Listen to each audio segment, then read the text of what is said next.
Hello बच्चों, कैसे हैं आप सब। मैं उम्मीद करता हूँ आप सब बहुत अच्छे होंगे। तो कैसे चल रही है आपकी बोर्ड की प्रिपरेशन, कमेंट में ज़रूर बताइएगा। तो चलिए हम लोग सोल्व कर रहे थे क्लास 10 और सीबीएसई बोर्ड प्रीवियस ईयर, जिसमें हम लोग दो क्लास हम आपका लिए थे, है ना।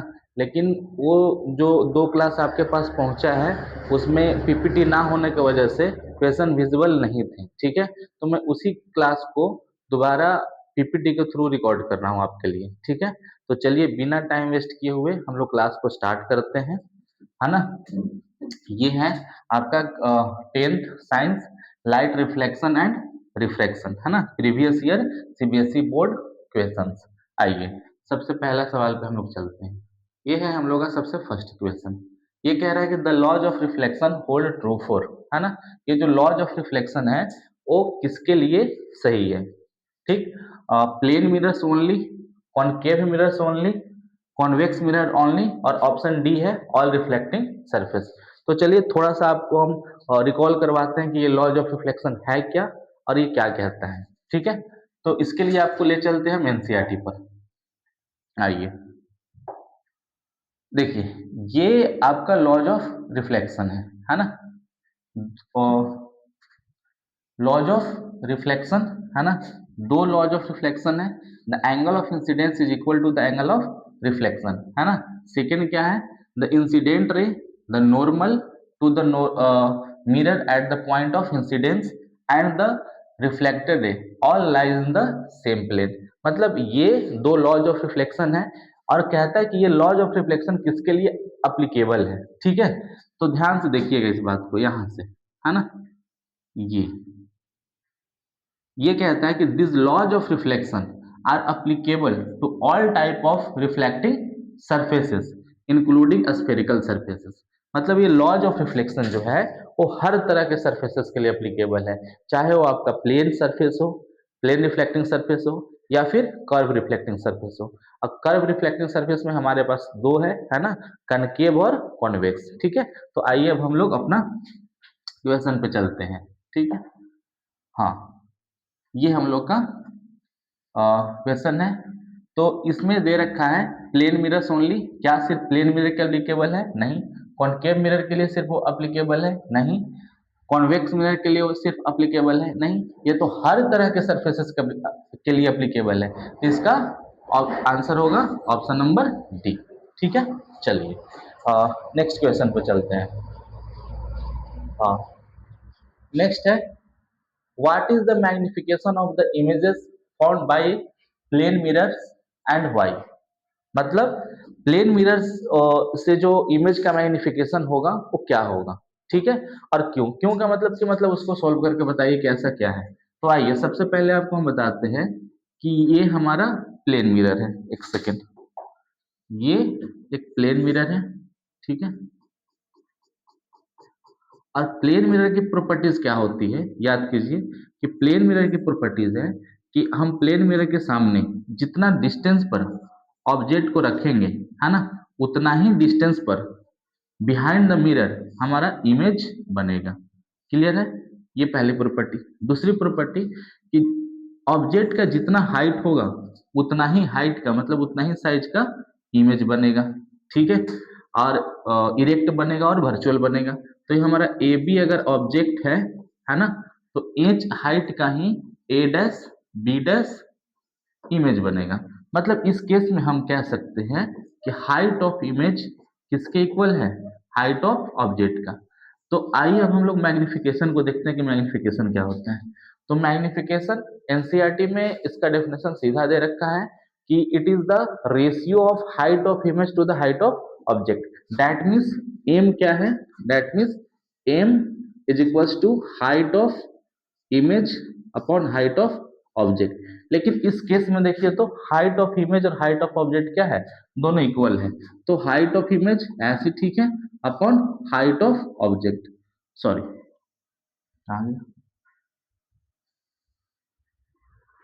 Height of image upon height of object के जगह पे क्या लिख सकते हैं, हाइट ऑफ इमेज। दोनों क्या है, इक्वल है, ठीक है। अगर दोनों का मैग्नीट्यूड सेम है तो ये कैंसिल आउट होकर के क्या हो जाएंगे, वन हो जाएंगे, ठीक है। और ये दोनों इरेक्ट है, दैट मीन्स इसका वैल्यू जो आएगा, साइन जो आएगा वो पॉजिटिव होगा। मतलब प्लेन मिरर का मैग्निफिकेशन जो होता है वो क्या होता है, +1 होता है। ठीक है, यही हमसे पूछा था कि मैग्निफिकेशन प्लेन मिरर का क्या होगा और क्यों। तो ये आपके पास उसका दोनों का आंसर है, क्या होगा और क्यों, दोनों हम लोग डिस्कस कर लिए। चलिए, आप नोट करना चाहे तो इसे आप नोट कर सकते हो। ठीक है, चलिए आइए नेक्स्ट क्वेश्चन पे चलते हैं हम लोग। ठीक है, ये है हमारा नेक्स्ट। ये कहता है कि ये student wants to obtain an erect image. एक स्टूडेंट कैसा इमेज चाहता है बनाना, erect image of an object using concave mirrors of 10 centimetre focal length. What will be the distance of the object from mirror. एक student है, वो concave mirror का use करके वो इरेक्ट इमेज बनाना चाहता है, और उस कनकेव मिरर का फोकल लेंथ कितना है, तो 10 सेंटीमीटर दे रखा है। तो आइए बात को समझते हैं, है ना। हम्म, ये अपना कनकेव मिरर है। ठीक,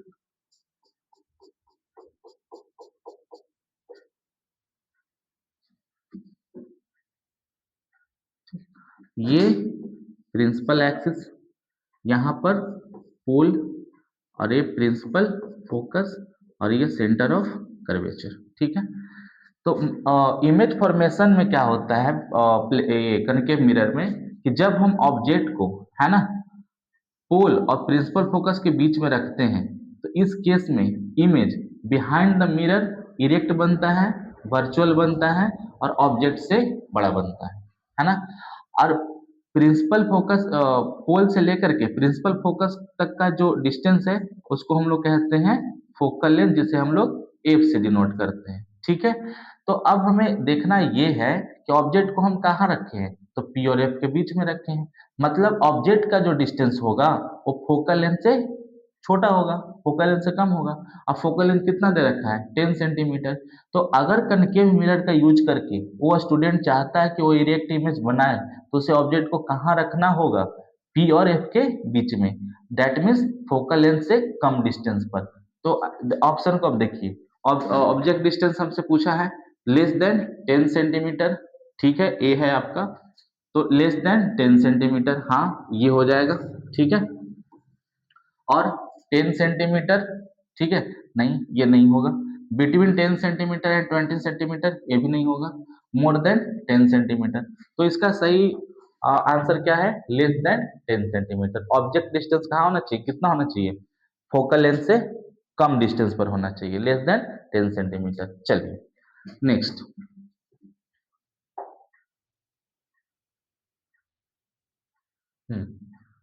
नेक्स्ट है question number 4। An optical device forms an erect image of an object placed in front of it. एक ऑप्टिकल डिवाइस है जिसके सामने ऑब्जेक्ट को हम रखते हैं, तो इमेज कैसा बना रहा है, इरेक्ट बना रहा है, इरेक्ट इमेज बना रहा है। ठीक है, erect if the size of the image is one half that of the object the optical device is। मतलब कि एक ऑप्टिकल डिवाइस है जिसके सामने ऑब्जेक्ट को रख रहे हैं, तो इमेज कैसा बन रहा है, इरेक्ट बन रहा है।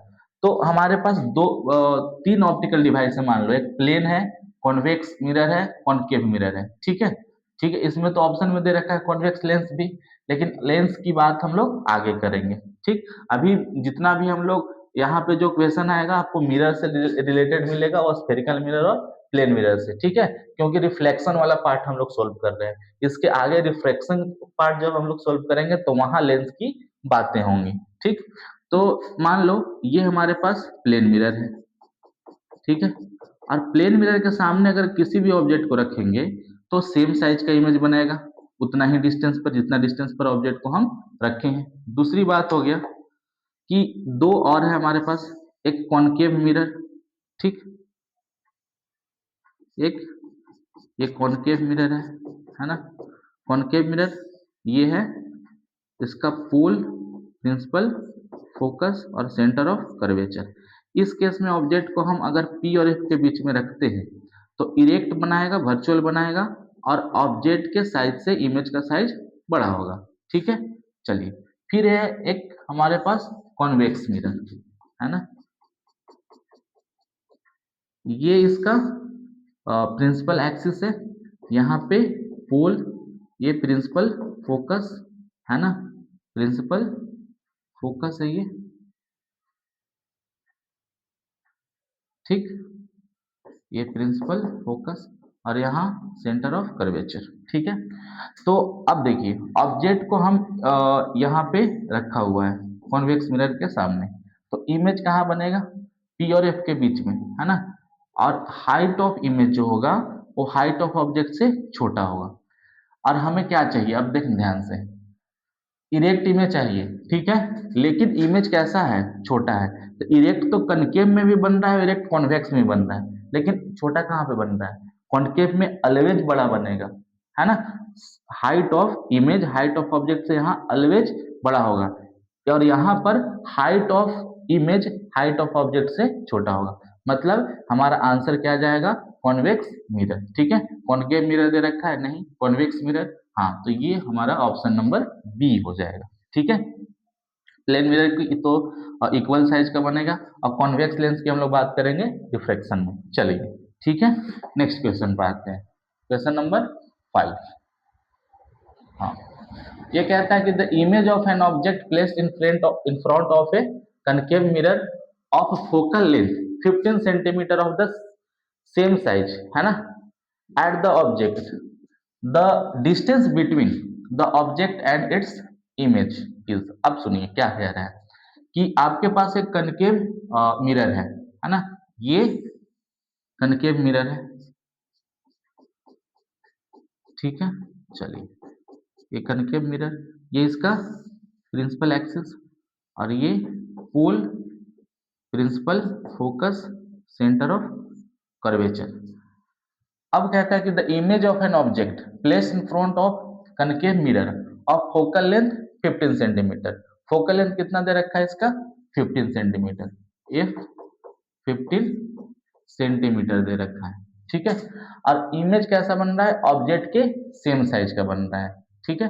तो अब जरा समझना बात को, ये कह रहा है कि ऑब्जेक्ट और इमेज का साइज दोनों सेम है, तो कनकेव मिरर में एक ही केस में हाइट ऑफ इमेज इक्वल होगा हाइट ऑफ ऑब्जेक्ट के, जब ऑब्जेक्ट सेंटर ऑफ कर्वेचर पे रखा होगा तब। इस केस में हमारा इमेज जो है वो रियल बनेगा, इन्वर्टेड बनेगा, और ऑब्जेक्ट के सेम साइज का बनेगा, ठीक है। और हमसे यहाँ पे पूछा है कि the distance between the object and the image, image और ऑब्जेक्ट के बीच का डिस्टेंस क्या होगा, ठीक है। तो इन यहाँ ऑब्जेक्ट ये है और इमेज ये है, इसके बीच में डिस्टेंस कितना है, तो दोनों तो एक ही पॉइंट पे है, तो डिस्टेंस हो जाएगा 0, है ना। तो ऑप्शन दे रखा है यहाँ पर 15 सेंटीमीटर नहीं, 30 सेंटीमीटर नहीं, 60 सेंटीमीटर नहीं, तो क्या होगा, डी, 0 सेंटीमीटर। ऑब्जेक्ट और इमेज के बीच का डिस्टेंस पूछा था, ठीक है। चलिए नेक्स्ट आते हैं हम लोग, क्वेश्चन नंबर 5 हो गया, अब हो गया 6। नेक्स्ट आइए 6। अब कहता है कि relation r equals to 2f is valid, है ना। ये जो रिलेशन है, रेडियस ऑफ कर्वेचर ट्वाइस होता है फोकल लेंथ के, ठीक है। ये किसके लिए वैलिड है, तो ये जो वैलिड है वो स्फेरिकल मिरर के लिए वैलिड है ना। और स्फेरिकल मिरर के दो पार्ट होते हैं, कनकेव मिरर और कॉन्वेक्स मिरर। तो ऑप्शन को पढ़िए, for concave mirrors but not convex mirror, नहीं, ये नहीं होगा। फॉर कॉन्वेक्स मिरर, है ना, but not for concave mirror, ये भी नहीं होगा। ऑप्शन बी भी आपका कट गया, ये भी कट गया, बी भी कट गया, ठीक है। Neither for concave mirrors not for convex mirror, ना तो कनकेव मिरर के लिए ना तो कॉन्वेक्स मिरर के लिए, नहीं, ये भी कट गया, ठीक है। For both concave and convex mirror, हाँ, ये दोनों के लिए होगा, क्योंकि ये जो रिलेशन है स्फेरिकल मिरर के लिए वैलिड है, और स्फेरिकल मिरर के दो पार्ट कनकेव और कॉन्वेक्स, ठीक है। तो ये अपना इस सवाल का आंसर हो जाएगा ऑप्शन नंबर डी, ठीक है। चलिए यहाँ तो हो गया, नेक्स्ट क्वेश्चन पे आते हैं। नेक्स्ट सवाल क्या है, 7। ये कहता है कि which of the following is a concave mirror used, है ना। कनकेव मिरर का यूज्ड कहाँ पर होता है, तो कनकेव मिरर का यूज्ड सोलर कुकर में, हाँ, कनकेव मिरर का यूज सोलर कुकर में होगा, है ना। रेयर व्यू मिरर इन व्हीकल्स, नहीं, यहाँ पर तो कॉन्वेक्स मिरर का होता है, ठीक है, तो ये ऑप्शन कट जाएगा आपका। ये सेफ्टी मिरर इन शॉपिंग मॉल, नहीं, यहाँ पर भी कॉन्वेक्स का होता है। डी में in viewing full size of distant tall building, है ना, मतलब ये भी आपका ऑप्शन कट जाएगा, यहाँ पर भी कॉन्वेक्स मिरर का यूज होता है। ठीक, चलिए नेक्स्ट। नेक्स्ट है क्वेश्चन नंबर 8। हाँ, ये कहता है according to the new Cartesian sign convention the magnification of the image form will have the following specification. ये जो न्यू कार्टेशियन साइन कन्वेंशन है उसके अकॉर्डिंग इसमें से क्या सही है ना, ये हमको सिलेक्ट करके दिखाना है। तो आइए यहाँ पर, ठीक, ऑब्जेक्ट कहाँ रखा हुआ है, ऑब्जेक्ट रखा हुआ है एफ और पी के बीच में, तो इमेज कहाँ बनेगा, बिहाइंड द मिरर, और हाइट ऑफ ऑब्जेक्ट से हाइट ऑफ इमेज बड़ा होगा। ठीक है, तो इसमें कह रहा है कि आइए बात को समझिए, साइन पॉजिटिव है ना, और वैल्यू लेस देन 1, तो पहले समझते हैं, इसको सोल्व करते हैं मैग्निफिकेशन को लेकर के, है ना। तो एम इक्वल टू क्या होता है, height of image upon height of object. और इस केस में जरा ध्यान से देखिए तो हाइट ऑफ इमेज जो है वो बड़ा है किससे, हाइट ऑफ ऑब्जेक्ट से। तो अगर यहाँ पे, है ना, और दोनों प्रिंसिपल एक्सिस के ऊपर है, तो प्रिंसिपल एक्सिस के ऊपर है तो साइन तो पॉजिटिव हो जाएगा। ठीक है, इतना तो समझ में आ रहा है कि दोनों का साइन पॉजिटिव हो जाएगा। लेकिन यहाँ पे हाइट ऑफ इमेज बड़ा है हाइट ऑफ ऑब्जेक्ट से, जैसे ऐसे समझ लो कि अगर हाइट ऑफ इमेज 5 है और हाइट ऑफ ऑब्जेक्ट 3 है, तो इसका वैल्यू जो आएगा वो क्या आएगा, ग्रेटर देन 1 आएगा, ग्रेटर देन 1 आएगा।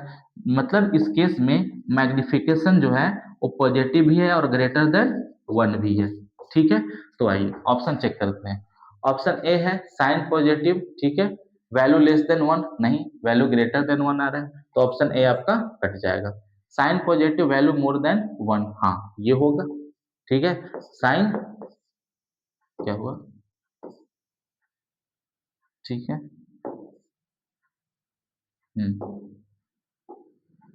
एक सेकंड,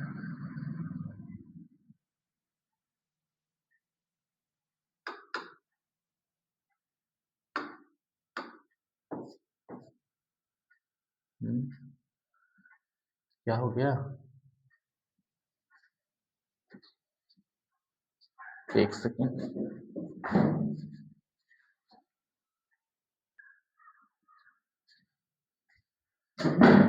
चलिए ठीक है, तो ऑप्शन फर्स्ट आपका नहीं होगा, option B sign positive value more than 1, तो हाँ ये ठीक है।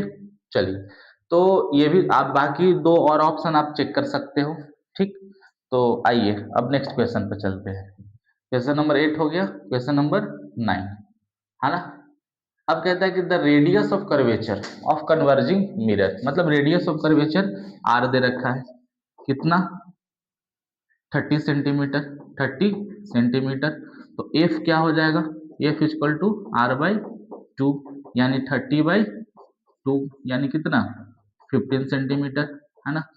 फोकल लेंथ यहाँ पर हम लोग कैलकुलेट कर लिए।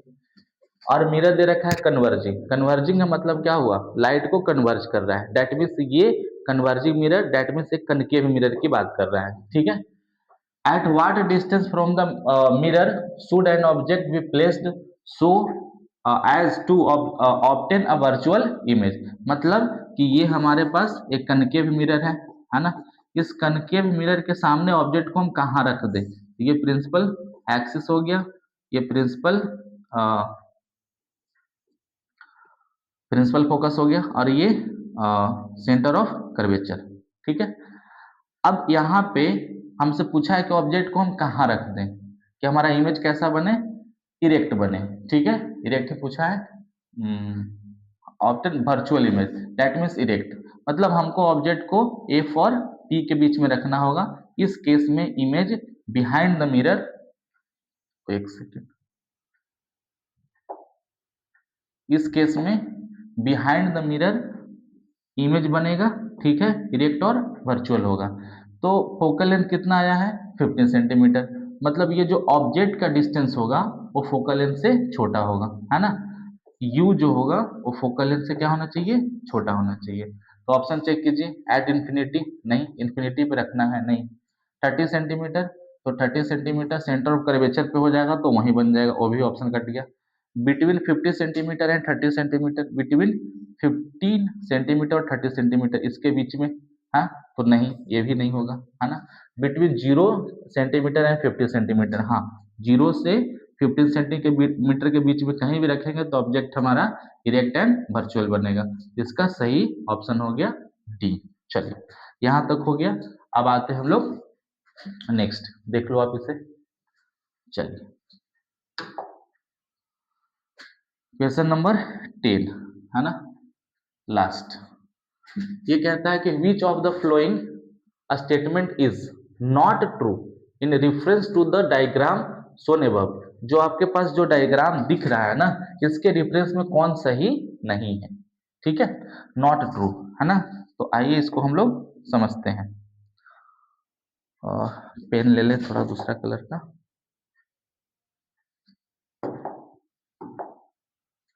ठीक है, चलिए